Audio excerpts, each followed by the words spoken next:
mettre sur pied et dans un état de droit, il y a une justice indépendante. Seigneur, nous sommes fatigués des voleurs. Nous sommes fatigués de ceux qui s'enrichissent. Nous sommes fatigués de ceux qui ne voient que leurs intérêts.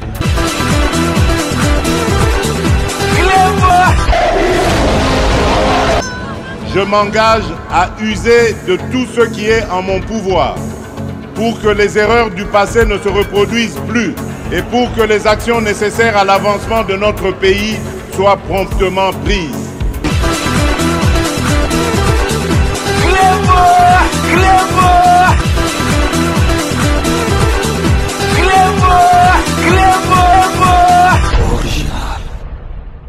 Salut et bienvenue sur Clébois Original. Merci de votre fidélité. 5 minutes avec César Ngadi. Tout le monde est d'accord et il en restera ainsi pendant très longtemps. C'est que 5 minutes bolingaka mingi et zongi. Donc tozalaki na moi pause te mais zalaki un département ya volonté na biso mais boye bakende na epsaki bino depuis week-end ok to zongeli masolo to kozala na bino ndenge to mesana kozala na bino donc to tika sous vidité. Lelo to kosela bino version moko ya la musica oyo ndenge bomoni na titre to lobeli bino ke président de la République na biso Fachi Beton azali ko mérité prix Nobel de la paix. Donc na oka bato balingaka Fachi te bato balingaka mboka te na yebi ke bogangi mais boyebi ke nga na lobaka bo solo pesoki na lobili kambo na pesaka ba argument. Docteur Mukwege kutu azwa prix Nobel de la paix donc asambwisa yango parce que docteur Mukwege toyebi ke azali chirurgien il fallait ataba pese médaille moko be prix moko boye na compte ya médecine mais to comprenate docteur Mukwege azwa pesa prix Nobel de la paix donc toyebite ce qui les fait il a coopéré basi o bazozala violé na ba guerre à est wana mutu etinda ki ba pesa prix Nobel de la paix donc vraiment donc rapprochement na prix Nobel ya Mukwege ezalaki vraiment batu baduta ki yango ezaki le mususu ki balingaki ba fula e pona présidentiel toyebite mais na minute oyo boko no tuna Mukwege makambo ba élection na kansi ako swabino na litori parce que lingi ko yoka kutu makambo na te botala même na village au place à opéraka basi azwa toi ba voix ebelete donc vraiment nazo répéter que président na biso Félix Antoine Tshisekedi Fachi Beton azo mérité prix Nobel de la paix na lingi sikoyo na expliquer bino prix Nobel de la paix wana donc président Fachi Beton azali ko mérité yango parce que botala masolo oyo ya guerre à est bato combien baloba président de la République tozo bundate babona bo mais président de la République a memi yango na marque ya diplomatie na marque masasité na marque maloba lelo tosuki ke tosuki si Kagame accord signé na États-Unis donc président de la République a bloqué Kagame na ba côté tout Kagame akomi ko lela neti mwana muke Kagame akomi ko lela na munoko mboka na ki na munoko na bango ya Rwanda parce que akokite nana ngwa ndimaki ke masolo oya est ba Rwanda ndenge batake biso ikoyi ko sila na marque au Félix Antoine Tshisekedi asukisi yango donc bomona te na conseil de sécurité des Nations Unies batu tout bandima à l'unanimité à 100% bandima qui va voter masolo oyo ya Félix Antoine Tshisekedi contre Rwanda et Salamate. Donc yangwana biso vraiment tozali koloba batu nyoso to bazali kolandanga bayebi ke nazolo babo solo président na biso Fachi Beton azali ko mérité prix Nobel de la paix parce que makambo salina ne Salamate aussi lisabitumba bazo attaquer biso tozalaki nanu na embargo ya ba arme to longoli embargo ya ba arme tito komi lelo ke Kagame to bandoka mungongo na yete to ko mungongo ne Kagame komi ko finga neti bato balabala donc so totali histoire ya prix Nobel de la paix na epsibino kutu docteur Mukwege azwa prix Nobel de la paix soki to vérifier to sali liste ndenge na osala bino na ozwa quelques autorités quelques têtes ya bato bazwango na docteur Mukwege ya pas photo donc pour la première fois prix Nobel de la paix et banda na 1901 donc bapesa Frédéric Passy donc azali français azali l'un ya ba principaux fondateurs ya union parlementaire ye mutu azwango mutu liboso na 1901 Frédéric Passy azali français et puis premier africain oyo azwa prix Nobel de la paix wana ezali Wangari Maathai. Donc ye vraiment azalaki icône moko, azalaki mwana mwasi, azalaki icône moko ya féministe. Donc prix Nobel ye azwango na 2004 na 2004 azwango et puis soki totangi ba prix Nobel oyo basi bazwango okomona penza ke donc ba président ba homme politique moko rien à voir na Mukwege. Donc Roosevelt, Sadat, Arafat, Kissinger, Mère Teresa, Gorbachev, Mandela, botala kaka pour ne citer que ceux-là, bozomona quand même que bazali batumoko o basala penza donc la paix pour namboka, mais to comprenate Mukwege ba pesa yango pour soka banda ko opérer ba mama o ba violaki bango na est mais fallait to boité et ça la honneur namboka na biso, mais vraiment Mukwege asambusa ki prix Nobel de la paix, il fallait ba pesa ta médaille moko boye ou bien prix moko boye na côté ya médecine ou bien ba chirurgien tongo ndima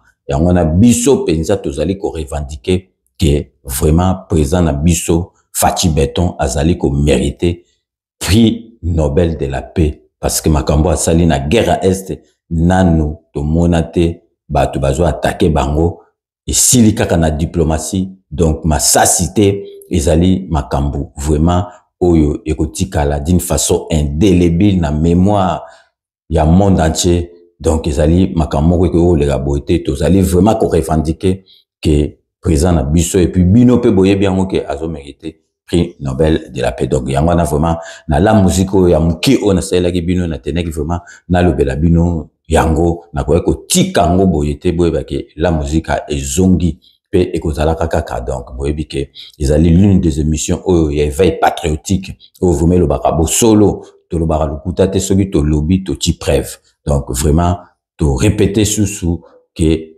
prix Nobel de la paix président na biso Fachi Beton azali ko mérite to komi na suka ya émission na biso boyebi ke vraiment to sukisaka émission à la musique a boité to remerciaka base vraiment base ya émission 5 minutes to kotika yango te to bandara toujours na Londres honorable Jean Moutala na mwasi na ye José Kano Akikakamene, maître Ouera Mukuna, maître Rajamoule, Olivier Massamba Oazali Nadei Tozali ko présenter une fois de plus nos condoléances le plus émis parce que Aoutaki Koku fait la papa nae donc tozo cause la kaka programme tokei nakati Espagne pour na sa Beloti Mavungu toke nakati Lola pour na sa petit sœur propre donc Putu de Yalola tokei lisusu nakati ya Benin pour na sa petit nanga Saolo petit nanga penza azwa formation pa nanga petit nanga Saolo merci na nyoso tout vraiment ça la capo na vie na otoke na kati ya Kinshasa toke sigo na kati ya Kinshasa pour na repesa Stéphane Jokol le grand stratège et Stéphane Jokol merci na nyoso tout vraiment au sala capo na 5 minutes avec César Gadele le vieux Bob Massala pire petit na yo donc akoki ko bossa na jamais le vieux Bob Massala mbote na mukaji wetu toke sigo na Suisse pour na kopesa na le philosophe Eddie Edo na mwasi na ye Eddie Edo merci na nyo surtout au sala rapport na 5 minutes avec César Ngadi toke sikoyo na kati ya Afrique kuna na verbe Afrique du Sud kuna po na kopesa mbote na petit na ngai Babilou Mumba, merci na nyo surtout au sala rapport na 5 minutes turobo sanate na kati ya Captain turopesa mbote José Bantessa na Captain totikel toujours en Afrique du Sud pour na repesa mbote na Roger Bamba petit frère propre a mankaka jamais kotunanga ba état de santé nanga ba nouvelle ya mboka Roger Bamba petit frère propre merci na nyo surtout au sala rapport na 5 minutes avec César Ngadi to sera toujours na dokotolo na biso Jean-Paul Jamba Kaoudi merci na nyo surtout au sala rapport na 5 minutes avec César Ngadi. Nous sommes arrivés à la fin de ces 5 minutes que j'ai eu l'immense plaisir de vous présenter. Merci de l'avoir suivi. Nous allons nous retrouver avec grand plaisir dans 24 heures pour un nouveau numéro. D'ici là, portez-vous bien et à très bientôt. N'oubliez pas, tout le monde est d'accord et il en restera ainsi pendant très très longtemps Bobo Sanate Kanambe akozwa masolo na Mbunchu pena dikosi.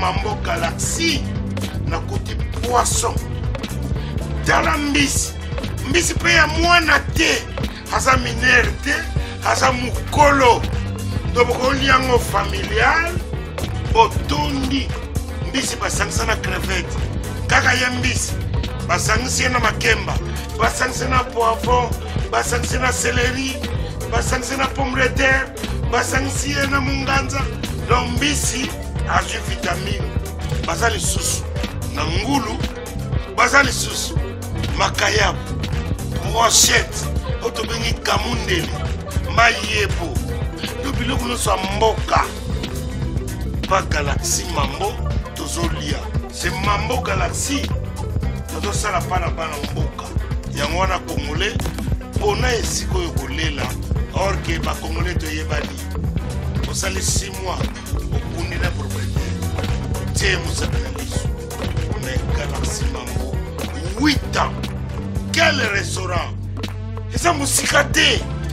Au numéro 137, rue André Carman, à Aubervilliers, composez vite les 07 53 28 89 07. Galaxy Mambo, c'est du wow.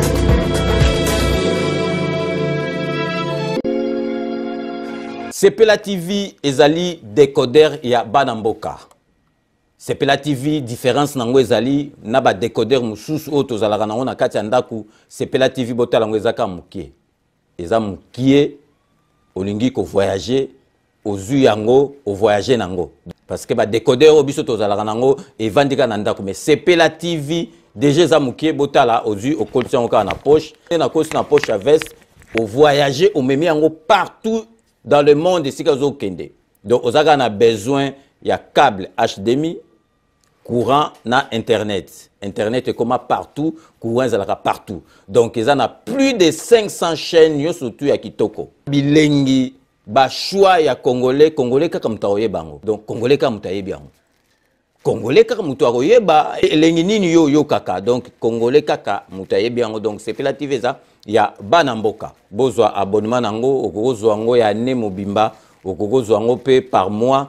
Au bengi bango na ba numéro na bango bozali komona. Donc Sepela TV ezali décodeur ya yo ya ngai.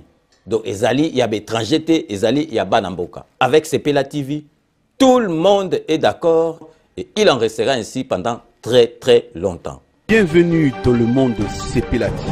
Sepela TV est le décodeur qui vous permet de suivre les chaînes du Congo en direct de la diaspora. Chez Elbito Coiffure, toujours, ça marche comme ça là, avec la expédition là. Toujours.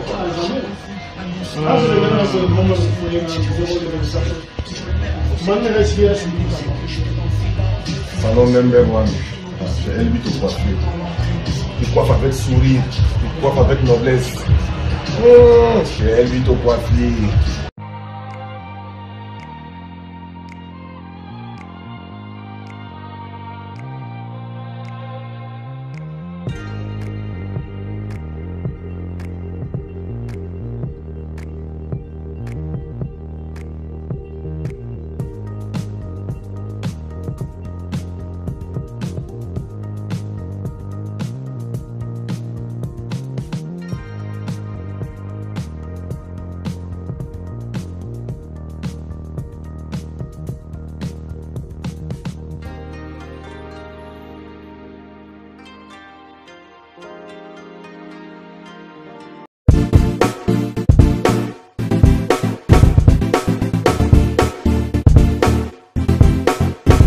On doit mettre sur pied une créer dans un état de droit et une justice indépendante. Seigneur, nous sommes fatigués des voleurs. Nous sommes fatigués de ceux qui s'enrichissent. Nous sommes fatigués de ceux qui ne voient que leurs intérêts.